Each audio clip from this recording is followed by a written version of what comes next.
buenos días a todos. Gracias, José Orlando, por la invitación.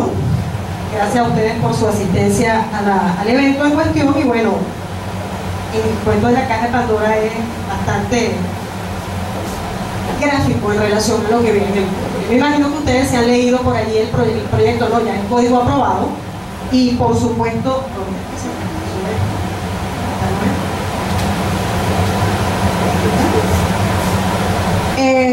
el Código Orgánico Tributario, la Ley de Impuestos al Valor Agregado y la Ley de Impuestos sobre la Renta. Vamos a hacer dos aclaratorias antes de comenzar a la materia en cuestión. Nosotros venimos de un código, que es el Código 2001, un código que, como todos nosotros sabemos, pues no surgió de un habilitante, tuvo su primera discusión, tuvo su segunda discusión, hubo un proyecto de ese código que todavía hoy está vigente, que se aprobó en primera discusión y que contiene dos cositas que se trasladaron a este código nuevo que tenemos hoy en día y que entra en vigencia el 16 de febrero del año entrante según mi cálculo. La embarcación X. ¿Qué pasa con esas cositas que estaban en aquella oportunidad y que se trajeron hasta acá? Que son una de las más neurálgicas, vamos a hablar de ellas, y que se corresponde efectivamente a lo que es la suspensión de los efectos del acto por la interposición del recurso. Dicho de otra manera, cada vez que yo interpongo un recurso jerárquico, hasta el 16 de febrero, cuando entre en vigencia el nuevo código, los efectos se me enervan, me quedan en stand-by y la administración tributaria queda impedida, por lo menos en teoría, de ejecutar el crédito contenido en ese acto administrativo. No me puede cobrar, no me puede embargar, no me puede accionar de ninguna manera para poder pretender la satisfacción de ese crédito que está allí hasta tanto se decida el recurso general.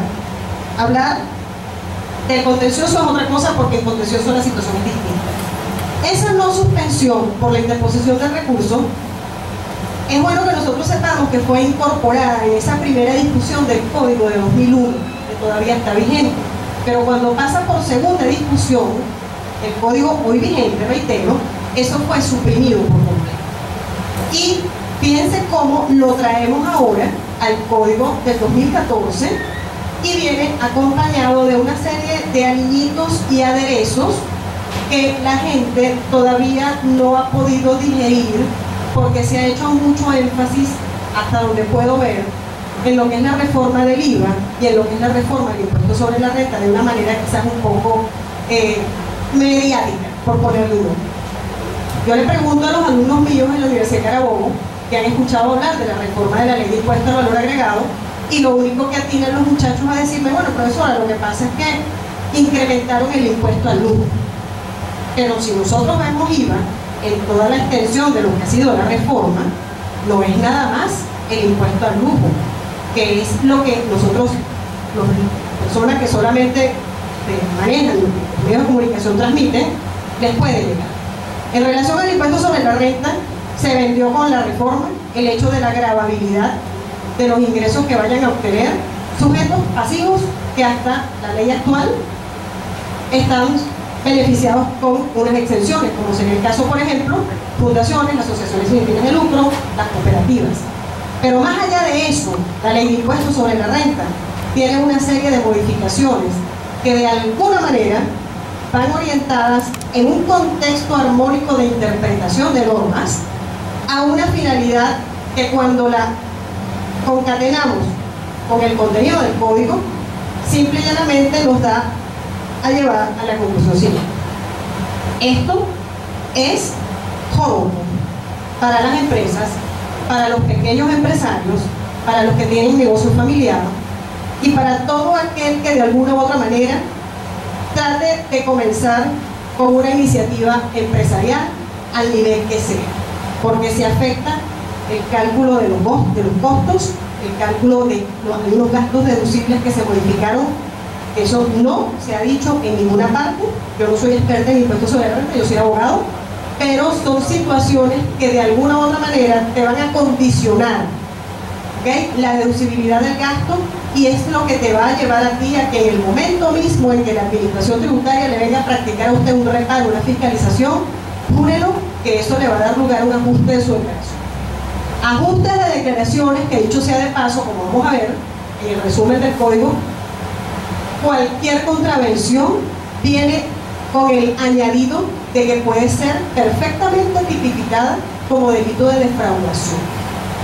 Y va a venir tipificada de esa manera porque en la nueva estructura y la redacción de la norma que me diseña el tipo penal de la defraudación tributaria, se eliminan las condiciones adicionales que tenían que comprobarse, como por ejemplo, y la principal en materia penal, a mi modo de ver, que es el elemento de la intencionalidad de ocasionar el daño el cual fue suprimido. Y eso es peligrosísimo porque conlleva, en mi criterio, que ante cualquier disminución de ingresos tributarios, que es lo que a mí me sanciona en un procedimiento de fiscalización, al ser irrelevante si yo tuve o no intención de ocasionar esa disminución ilegítima de ingresos tributarios, eso me va a llevar como vía de consecuencia que de manera inmediata me puedan iniciar acción penal por una defraudación. Si a eso nosotros le añadimos el hecho de que la administración tributaria fue objeto de ampliación del ejercicio de sus facultades y le fueron atribuidas un montón de cosas que hasta hoy no tenemos, nosotros vamos viendo a dónde va el código. Se los dijo en un momento que el código y la reforma fiscal, la tributaria, está orientada a lograr un incremento en la recaudación.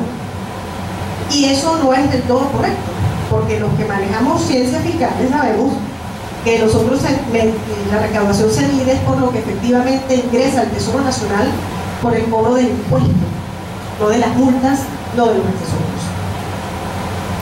Las multas están horribles. Multas que antes eran de 5 o 10 unidades tributarias pasan a una desproporción en incremento de 150, 50 hasta 2.000 unidades tributarias, y donde para todo el esquema de incumplimiento de deberes formales, señores, hay clausuras establecidas.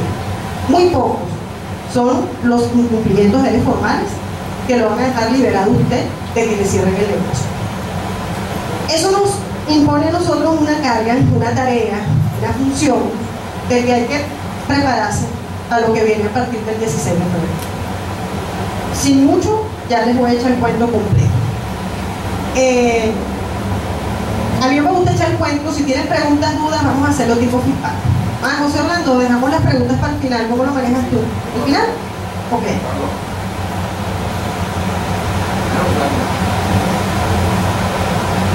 ¿Qué tenemos acá? José Orlando hace un momento conversaba acerca del anuncio de la famosa reforma.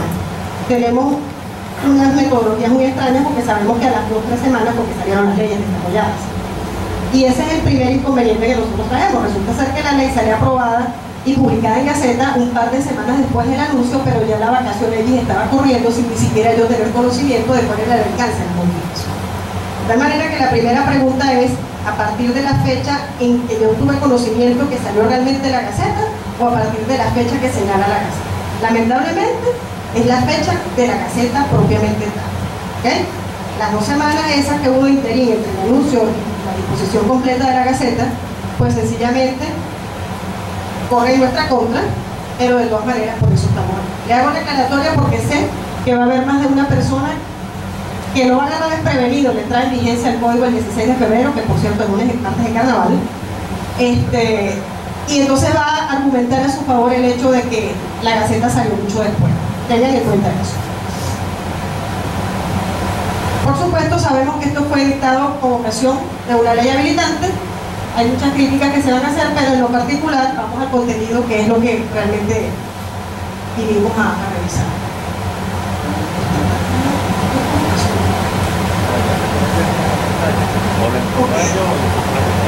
En todas las gacetas que recogen la modificación, no vemos en ningún lado una exposición de motivos.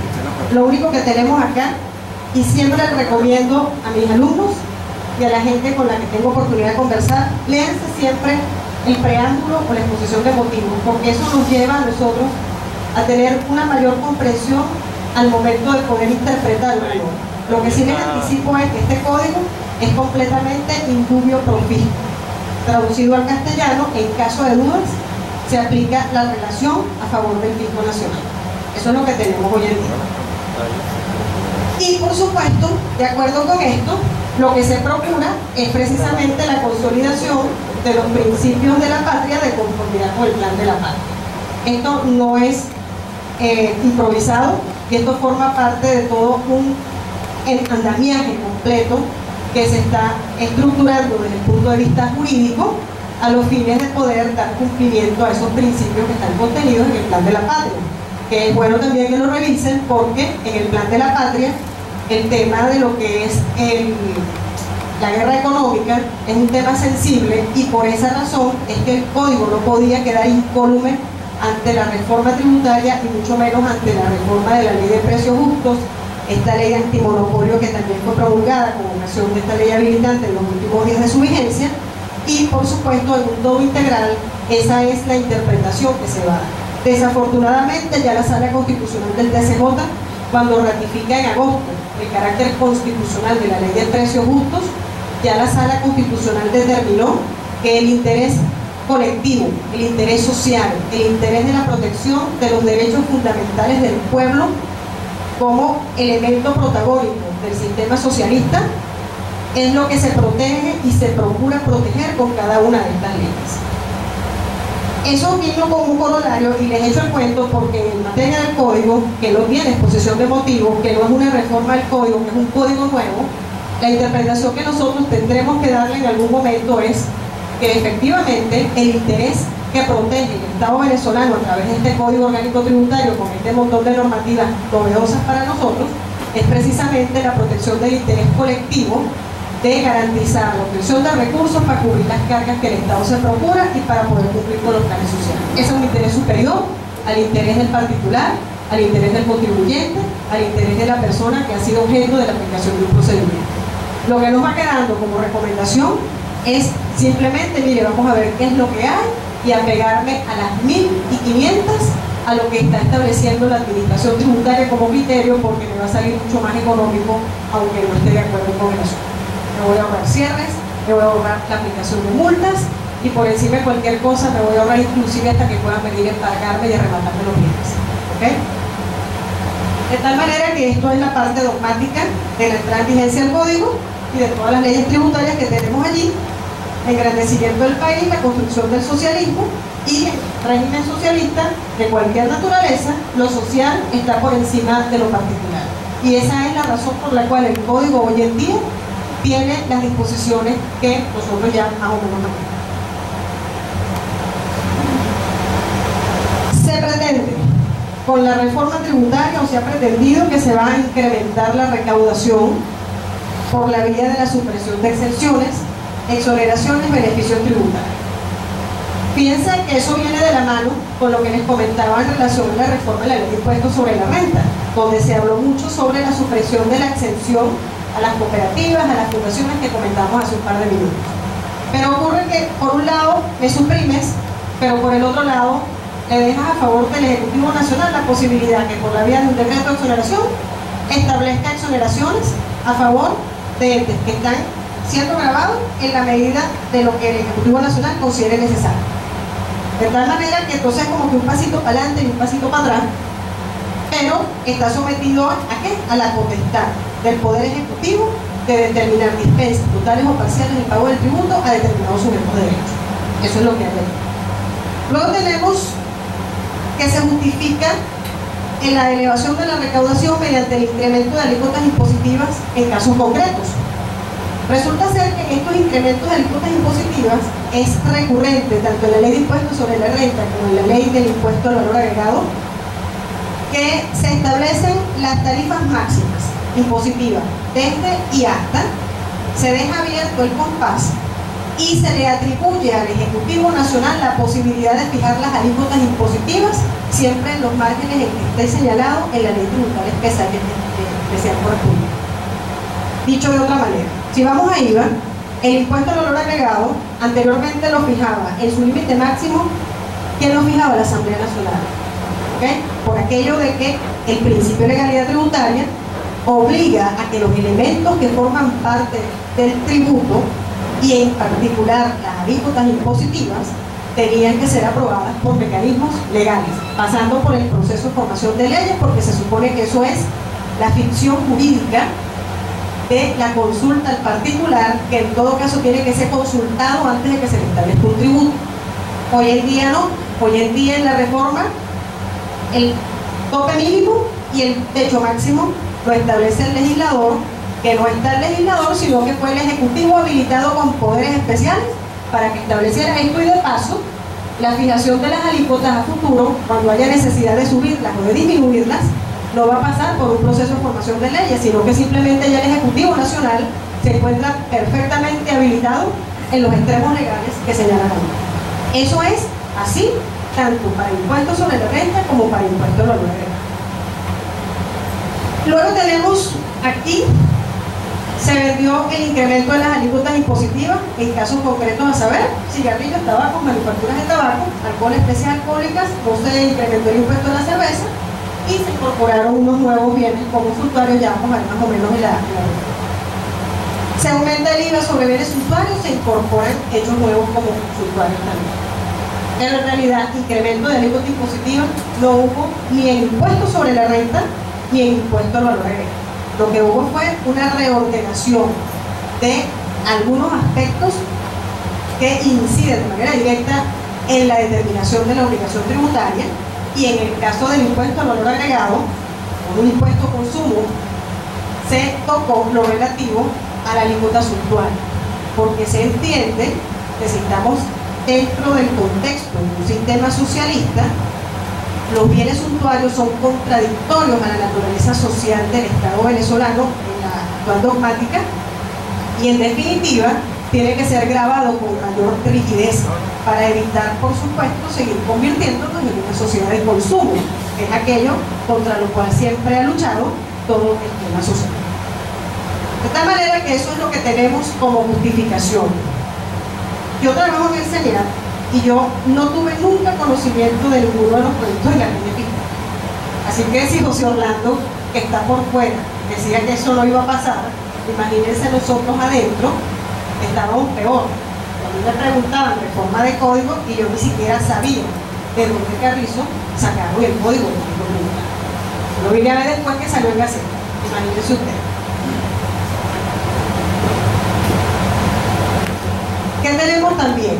Se elevó la recaudación de tributos por la vía, que no de tributos, sino de ingresos tributarios. El ingreso tributario puede ser impuesto, multa e interés, pero no todo ingreso tributario es un ingreso impositivo. ¿Okay? Se establece un sistema de control y de sanciones más riguroso y de multas más cuantiosas. Ya vamos a ver los cuadros de las multas. Se incrementaron las penas, tanto principales como accesorias, por el incumplimiento de los deberes tributarios. Se ampliaron las facultades que alguna vez se le han acordado a la administración tributaria, que le permitan ver resultados inmediatos en el cobro de tributos, sanciones e intereses. Se suprime la suspensión de los efectos del recurso jerárquico, y tenemos estas dos cositas: el cobro ejecutivo en sede administrativa y la aplicación y la adopción de medidas cautelares en sede administrativa directamente por la administración tributaria sin acudir a ningún tribunal.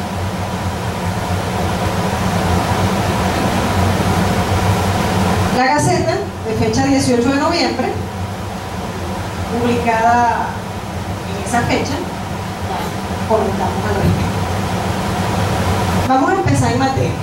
Son un montón de artículos, pero por razón del tiempo y de la actividad, nosotros hicimos un resumen acá de las cosas más relevantes.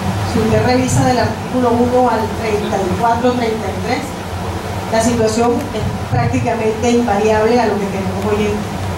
Empieza escrito, parece, como decimos, oriental, en el artículo 34 de la fijación del domicilio electrónico.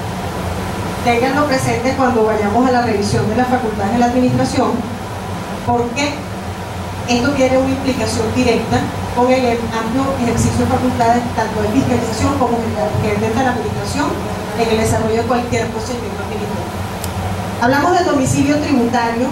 Nosotros sabemos cuáles son las reglas del domicilio, sabemos el domicilio de las naturales, el domicilio de las personas jurídicas, y sabemos que el código vigente, el de 2001, tiene una posibilidad de que se fije un domicilio electrónico para la práctica de las actuaciones de la administración tributaria.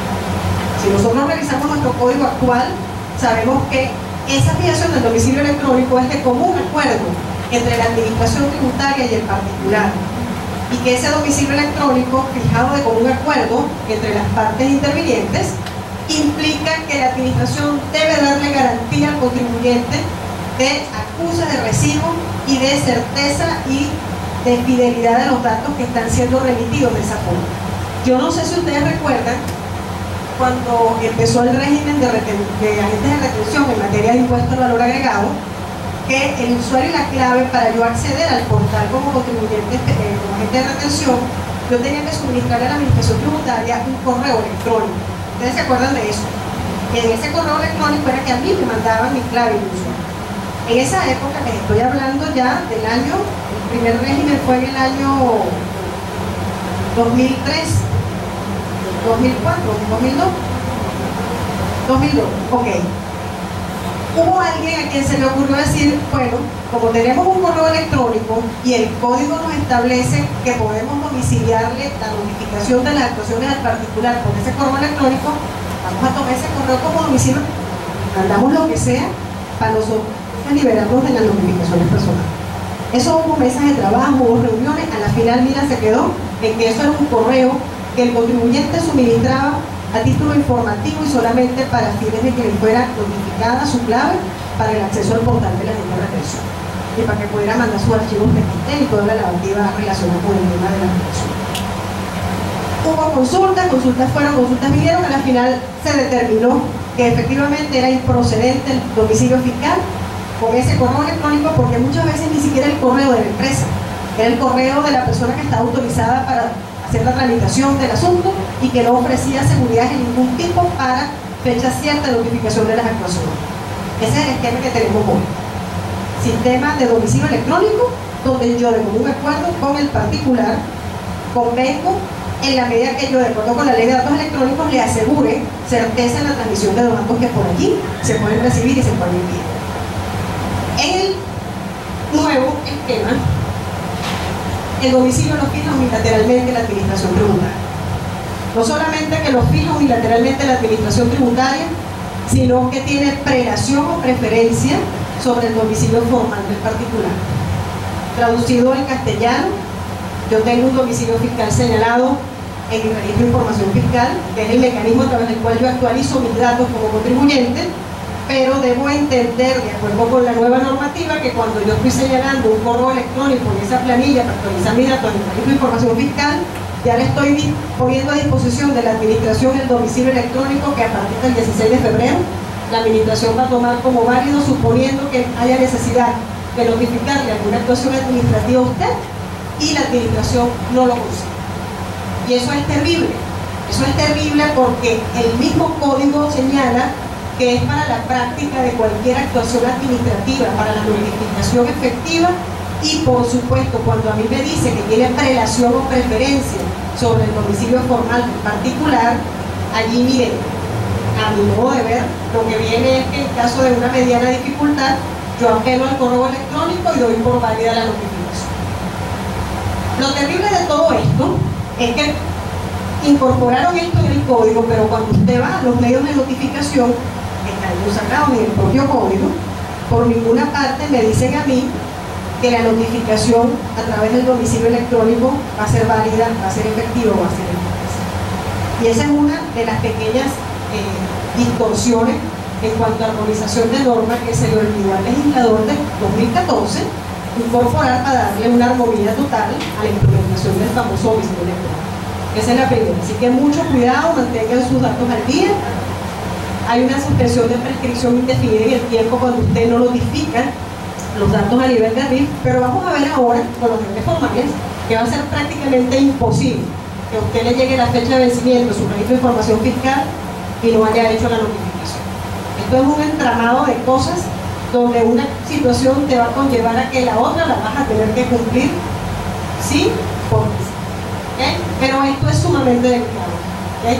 Entiendo que es un mecanismo de la administración tributaria evitar que el contribuyente se desaparezca y de ella, en vez de hacer el trabajo que corresponde, pues sencillamente establecer bajo la presunción: este es tu domicilio fiscal, te publico, te notifico y hago surgir los efectos del impuesto administrativo. Cuidado con eso.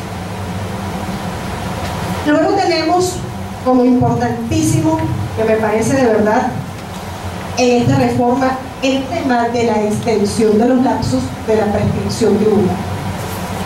Nosotros manejamos un esquema hoy en día de prescripción tributaria de lapsos de 4 y 6 años. ¿Okay? Sabemos que los lapsos de 4 años son para aquellas situaciones en las cuales yo, contribuyente, declaré oportunamente mi tributo. La administración tuvo conocimiento en su fecha y de manera adecuada del cumplimiento de esa obligación, del alcance del hecho imponible y de todo lo que tiene que ver con la obligación de ese contribuyente. Yo presento mi declaración, por supuesto, el cómputo va a ser a partir del momento de la presentación de la declaración y 4 años para adelante, salvo que exista algún elemento interruptivo de prescripción, en cuyo caso se reanudaría desde cero el cómputo prescriptivo, o que haya algún elemento suspensivo de prescripción, en cuyo caso, como todos sabemos, pues se abre un paréntesis, queda en stand-by el tiempo que ya transcurrió y una vez que cese la causa que suspende, pues se terminaría de computar lo que falta. 4 años. Ese término de 4 años para declaraciones presentadas para contribuyentes que cumplieron con sus obligaciones se extiende en el Código del 2014 a 6 años. Y el lapso prescriptivo para omisos, el que se le pasó la declaración, el que no quiso declarar, X, por la razón que sea, se traduce ahora de 6, tenemos en el Código del 2001, a 10 años para el Código de 2014, con fecha de entrada en vigencia a partir de 16 de febrero del año que viene. Supone en consecuencia que si usted está corriendo prescripción de algo que usted está esperando que se le consume en los 6 años, con la entrada en vigencia del código en el 2014 ya no van a ser 6 años, sino que van a ser 10 años. Eso es muy frecuente en materia de declaraciones sucesorales que se presentan por una sola vez, ocurrido que es el hecho imponible, pero por supuesto ahí serían los 6 años en caso de omisión, pero ya a partir del 16 de febrero van a ser los 10 años que les estoy comentando, con unas implicaciones que vamos a ver más adelante en relación a multas, unas implicaciones que vamos a ver más adelante, a que toda disminución ilegítima de ingresos tributarios, como les señalé, me puede conllevar a mí el inicio de una acción penal por defraudación, independientemente de la naturaleza que sea el tributo, independientemente.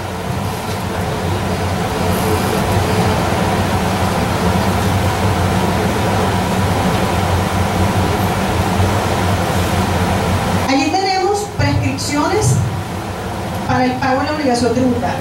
1. Está la prescripción para imponer las sanciones por parte de la administración. Está la prescripción del derecho de la administración para fiscalizar el tributo. ¿Okay? Y está la prescripción de la aplicación de sanciones ya impuestas por parte de la administración. Tenemos el caso de la aplicación de las sanciones de las penas restrictivas de libertad ya impuestas, que esas son imprescriptibles. Vamos a hablar del derecho de la administración tributaria a fiscalizar. Es muy frecuente que la administración tributaria, y eso es común en cualquier administración tributaria, que la administración pida documentación y fiscalice tributos 4 o 6 años hacia atrás. Y empieza el dilema del contribuyente en ese tira y encoge con el fiscal de que, mira, estás fiscalizando y me estás pidiendo información de un periodo prescrito. Hay unos deberes formales que nosotros nunca los paseamos por allí, pero están de la mano con las obligaciones mercantiles de yo mantener a disposición del que sea mi información mercantil por 10 años. ¿Correcto? En el Código Orgánico Tributario, tanto en el vigente como en el que entra en vigencia el año que viene, existe ese mismo deber formal de que yo debo mantener mis soportes, documentos y comprobantes de mis operaciones por 10 años. La prescripción como tal es un mecanismo de defensa mío como contribuyente ante una exigencia de pago de mi acreedor. El acreedor va a cobrar, el acreedor va a pedir el pago, independientemente de él, porque yo pido mi pago y luego la persona que tiene a su favor, o que considera tiene a su favor la prescripción, hace oposición al pago y se excepciona diciendo, mira, la obligación está prescrita. ¿El punto cuál es? El punto es que cuando el fiscal llega a iniciar el procedimiento, ahí no hay ni siquiera obligación determinada, porque la obligación está en fase de fiscalización, bien sea porque me esté determinando el impuesto o bien sea porque me está fiscalizando una declaración que yo presenté, donde yo le digo al fiscal, mira, espérate un momentito, mi declaración está presentada, me estás pidiendo información de esta declaración que está prescrita hace 4 años. El fiscal va a seguir para adelante y usted está en el deber de suministrarle la información, porque su defensa de pago ante esa determinación es en el momento mismo que le notifiquen el acto administrativo. Antes no, porque eso tiene carácter apenas provisorio. Al margen de eso, yo estoy obligada a suministrar información a la administración tributaria nacional, estatal o municipal. Lo que yo tengo como derecho es saber que a mí no me vas a venir a cobrar algo que está prescrito cuando efectivamente ya transcurrieron los 4 o los 6 años. El Código 2001 o los 6 o los 10 en el Código 2014. Es decir, a la administración tributaria se le amplía la brecha para fiscalizar periodos que están bastante viejos y poder reclamar en un momento específico, por supuesto, las diferencias de impuestos correspondientes, porque el lapso prescriptivo se amplió de una manera que casi que me lo están equiparando a la prescripción de las obligaciones mercantiles. ¿Okay? Entonces, eso hay que tenerlo en cuenta. Yo, administración tributaria, perfectamente me va a poder llegar el fiscal a decirle usted, mira, te estoy fiscalizando porque tú omitiste la presentación de la declaración del año 2000, del año 99, 2000. A ver, 10 años serían 2004, 2003 porque igualito el cómputo se lleva de la misma manera que ya nosotros lo conocemos. Si estoy omisa, a partir del 1 de enero del año siguiente, que es el que ocurre el hecho imponible. Entonces, eso va a servir para que se fiscalicen periodos hasta hacia atrás, 2004, 2003.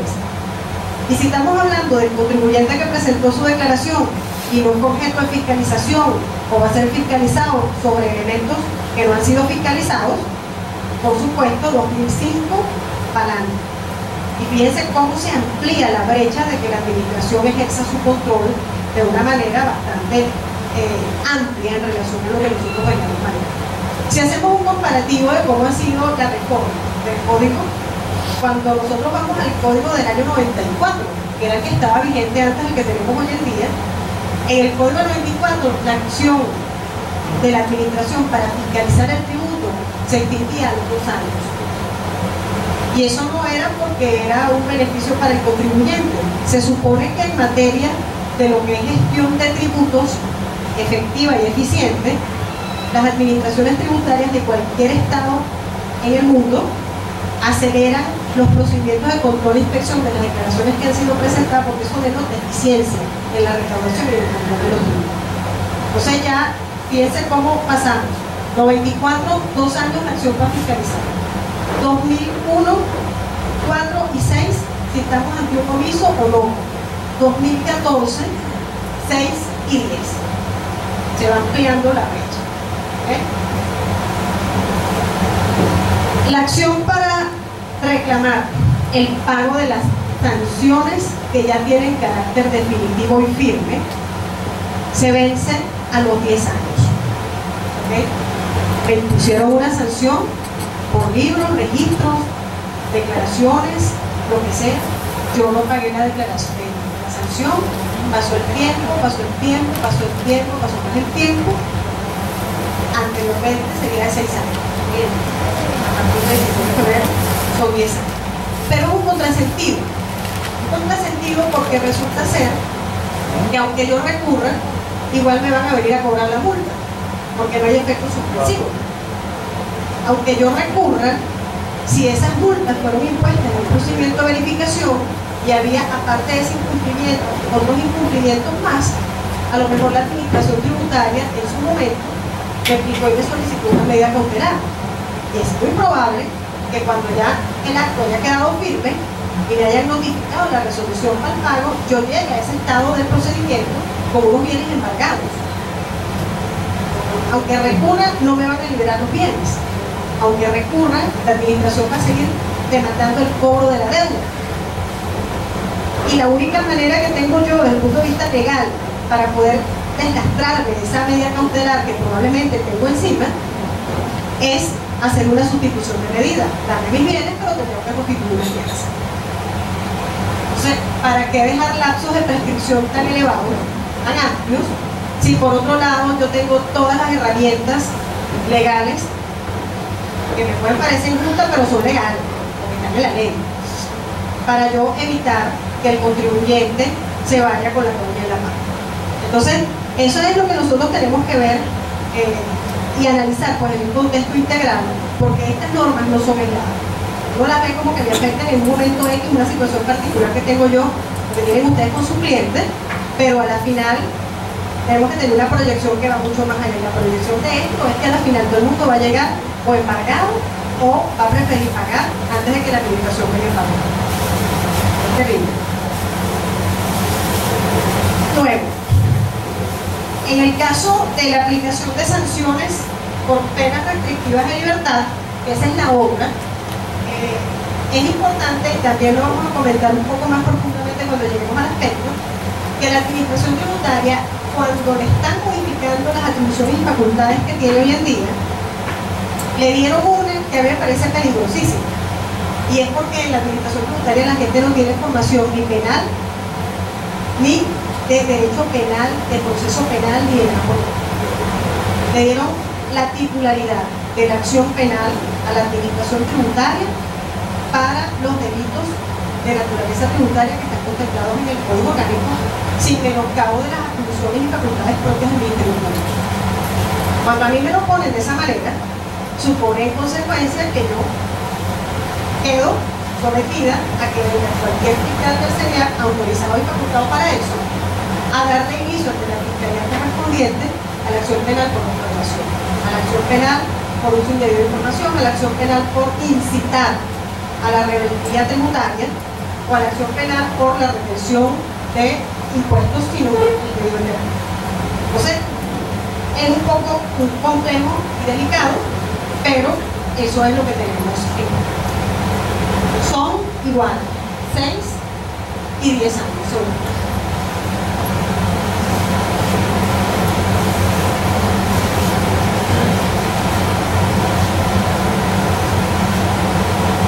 En materia de ilícitos, bueno, ahí yo salté una parte que es la de los privilegios y garantías del Fisco Nacional. Y esto obra en beneficio del Fisco Nacional, por supuesto, cuando de deudas tributarias que están siendo objeto de cobro en acciones de tipo concursal, quiebras o atrasos. Se establece que el Fisco Nacional, los derechos de la República, tienen un privilegio general. En el Código del 2001 se respetan los derechos de los acreedores hipotecarios y los acreedores penales. Supóngase usted que es una empresa que está en quiebra, y un procedimiento de quiebra, ustedes todos son contadores, ¿cierto? Ok, saben de lo que estamos hablando, por supuesto. El que no me avisa que yo he hecho un lector y que aclaro más o menos. Yo me echo a la quiebra cuando tengo mi empresa y mis pasivos superan a mis activos y no tengo posibilidad de yo poder seguir con el negocio, con el giro mercantil de mi negocio. Pero cuando eso ocurre, y es lo que el derecho se llama, que la masa de acreedores hace prenda común de los bienes del deudor, la prenda común es que todo el mundo entra como en una jauría a tratar de recuperar de esa masa de bienes, lo poco que va quedando, de recuperar su crédito mercantil, su acreencia. Pero todos los acreedores no son iguales, porque hay acreedores que tienen un privilegio preferente, tienen privilegios por bienes privilegios reales o privilegios personales, y es lo que se llama la graduación de las acreencias en materia de derecho mercantil, donde ese privilegio lleva, porque el derecho mercantil así lo establece, que cobran primero los acreedores hipotecarios y hacen satisfacción de su deuda con el bien que se dio en garantía hipotecaria. Es decir, ese bien con ese privilegio especial no entra a la masa donde los demás van a hacer su comidilla para ver qué pueden recuperar. Si yo soy acreedor hipotecario, yo el bien que tengo en hipoteca ante una acción concursal de quiebra, yo recupero mi bien, perdí dinero, pero igualito recuperé mi bien. El acreedor prendario de la misma manera, porque tienen privilegios específicos. Y en la ley luego venían los acreedores con privilegios generales. En el Código 2001, el acreedor con privilegio general por excelencia es el trabajador, y después de los trabajadores, nosotros, bueno, se lleva. ¿Ok? Había una graduación. Hipotecas, prendas, prestaciones de seguridad social y acreencias fiscales. En el Código Nuevo, y me llama muchísimo la atención, se declara que el privilegio de la República del fisco es un privilegio que está por encima de cualquier otro privilegio, exceptuando los de seguridad social. Y a mí eso me parece terrible, porque están dejando fuera del privilegio en las acreencias donde el fisco concurra a los acreedores hipotecarios y a los acreedores prendarios. Pareciera, en esa interpretación que tenemos que hacer, señores, obligatoriamente en función del hecho social y del control y del privilegio que tiene el derecho colectivo sobre el interés particular de que el acreedor hipotecario y el acreedor prendario pareciera que nada que ver, tienen que bajar a concurrir con todo el mundo, porque yo fijo voy a entrar primero conjuntamente con los trabajadores a hacer prenda común de la masa de bienes, independientemente que haya o no hipotecas o prendas respecto a sus bienes. Y el código no lo dice, pero cuando uno sienta las bases en función de las interpretaciones que la Sala Constitucional ha hecho, donde el interés del particular está supeditado al interés colectivo y el derecho de la colectividad tiene una posición de privilegio frente al privilegio del empresario, el propietario, el acreedor hipotecario, el que sea. A mí no me sorprendería nada, absolutamente nada, que esa fuera la misma interpretación jurídica que con carácter constitucional, estoy segura, va a venir para esos vacíos de norma que quedaron por allí, que creo no son de casualidad. O sea, eso es preocupante. No lo puse en la lámina porque la hice está madurando. Pero vayan pensando en eso. Por ahí viene una reforma del Código de Comercio. Desde hace tiempo están hablando de la reforma del Código de Comercio. Tampoco me sorprendería que así como nos trasnocharon con esto y con estas cositas así, proyecto del Código de Comercio de reforma que nadie sabe cuál es el alcance, por supuesto, vaya también a equipararse todos los créditos hipotecarios, prendarios, quirografarios, lo que sea, y se ajusten a futuro a lo que tiene el Código de Comercio. Y eso es razonable, desde una perspectiva de una interpretación donde el socialismo invade todas las esferas de actuación de los particulares. El ente colectivo, la colectividad, es lo que está por encima del interés particular. Si usted ve cuál es la interpretación que se da, por ejemplo, en materia de costos y precios justos, ¿qué es lo que impera? El interés del pueblo y el privilegio del pueblo de tener acceso a bienes y servicios de calidad, donde el empresario o el comerciante que impide que el pueblo como colectivo no tenga acceso al asunto, se hace acreedor de penas, se hace acreedor de medidas administrativas y de toda esta serie de cosas, porque el interés del colectivo de disfrutar de sus bienes está por encima del empresario que realiza una actividad económica, una actividad comercial. Pues mira, esa es la interpretación que nosotros vamos viendo en cada uno de los escenarios económicos y financieros de nuestra realidad. Entonces, es un poco cambiar la percepción y la interpretación que le hemos dado ahora. Luego tenemos la parte de los ilícitos tributarios.